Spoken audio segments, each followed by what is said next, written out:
зовут Азрет Караев. Я директор фонда содействия развитию карачаево-балкарской молодежи Эльбурсоя. Представляю карачаевский народ. Меня зовут Абрек Хапчаев. Представляю тоже карачаевский народ. Первый раз участвуете в МТМ? Да, мы в первый раз на съезде там находимся на МТМ. Надеюсь, что дальше наше сотрудничество будет более позитивным, будет развиваться в нужном русле. В принципе, атмосфера понравилась. Интересно общаться на своем, не переходя на другой язык, на своем языке со многими другими национальностями, которые здесь представлены.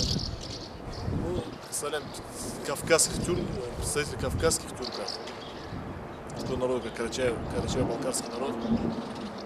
Мы живем по обе стороны Эльбруса. С северной стороны живут карачаевцы, с южной стороны живут балкарцы.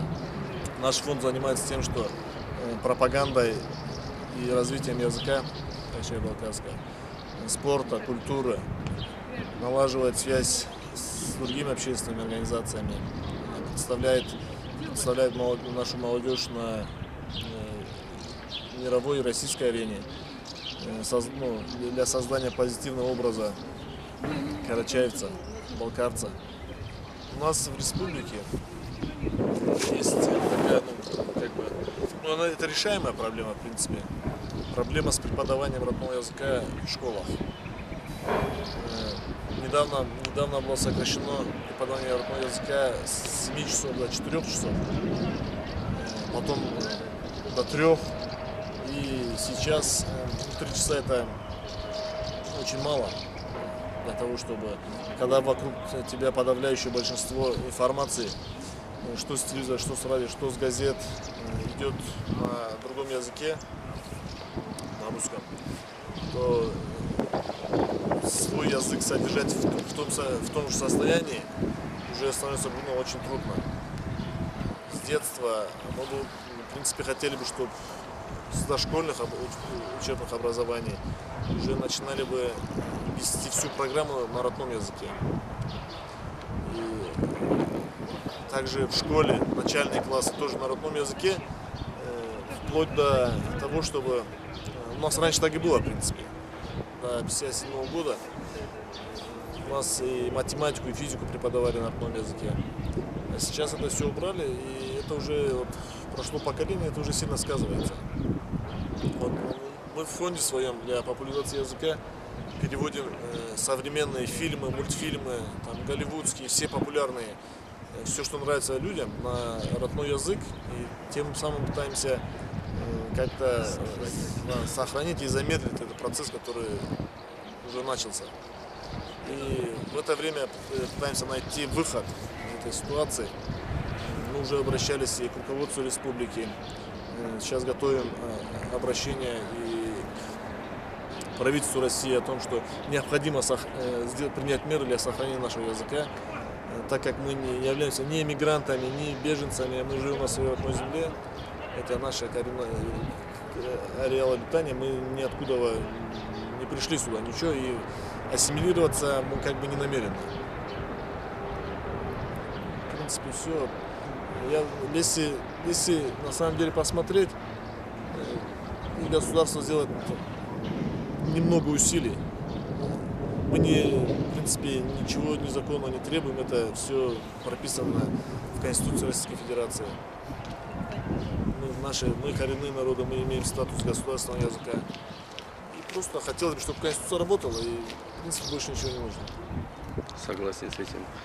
Чуть-чуть расскажите, пожалуйста, о вашем народе, обычаях, традициях.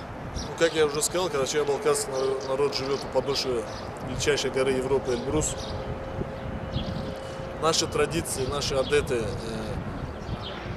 больше, чем, может быть, чем на тюркские, схожи с кавказскими, с общекавказским горским этикетом. По религии мы мусульмане, сунниты ханафитского масхаба. Традиции, культура наша такая, что, в принципе, ее заменять и не надо, и не требовалось ничем. Еще Дюма говорил, что великолепные нравы Грузии, блистательная Кабарда, ничто по сравнению с традициями Карачая. Нам этого достаточно, но сейчас в условиях там, глобализации, тех процессов, что идет, это все теряется, конечно. Так основа нашей традиции была это уважение к старикам, к женщине, соблюдение иерархии в семье. Знания передавались у нас не как принято от отца к сыну, а в общем от дедушки к внуку. Таким образом, потому что передавали знания, потому что старики оставались с детьми все время, и они обучали их. В культуре можно говорить много и долго. Народ трудолюбивый, как бы имеем свою породу лошадей, овец, коз.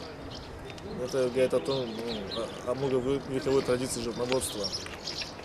Надо приехать просто и увидеть. Вот я надеюсь, в этом году многие участники этого съезда смогут побывать у нас в гостях, ощутить на себе наше гостеприимство, природу, понять, что Кавказ на самом деле это есть жемчужина России.